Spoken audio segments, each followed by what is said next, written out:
मिरारोडमध्ये भीषण आग लागल्याची घटना घडलेली आहे। मुळशी कंपाऊंडच्या पाठीमागे जे गोदाम आहे त्या गोदामाला संध्याकाळी 8:30च्या सुमारास आग लागली आणि आगीची तीव्रता इतकी होती की बाजूला जी अमिश नावाची बिल्डिंग होती त्या बिल्डिंगमध्ये आगीच्या ज्वाळा पसरल्या आणि आगीच्या ज्वाळामध्ये ज्या घरातलं फर्निचर देखील जळून खाक झालेलं आहे।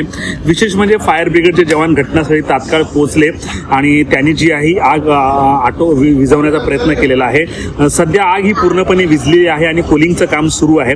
नेमकी आग कशामुळे लागली हे अद्यापही कळू शकलेलं नाही, परंतु आगीची ज्वाला इतक्या होत्या की लोकांमध्ये मोठ्या प्रमाणावर घबराटीचं वातावरण पसरलं होतं। परंतु ज्या आगीचं कारण जर आम्हाला कळालं असतं तर बरं झालं असतं असं तिकडच्या स्थानिक लोकांचं म्हणणं आहे।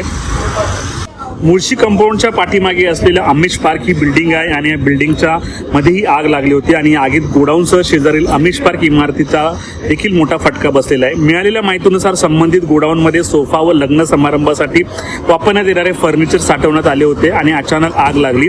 आगीत काही क्षणातच विकृत रूप धारण केले, कारण मोठ्या प्रमाणावर फर्निचरचं सामान असतं, लाकडाचं सामान होतं, त्यामुळे त्यांनी पटापट आग पेटली आणि गोडाऊनमध्ये ज्वलनशील देखील साहित्य होतं, त्यामुळे आग झपाट्याने पसरत गेली आणि ह्या आगीमध्ये कुठलीही जीवितहानी झाली नसली तरी मोठ्या प्रमाणावर लाखो रुपयांचं नुकसान झालेलं आहे। ही बाजूची बिल्डिंग आहे यामध्ये आग एका घरापुरतीच मर्यादित राहिली।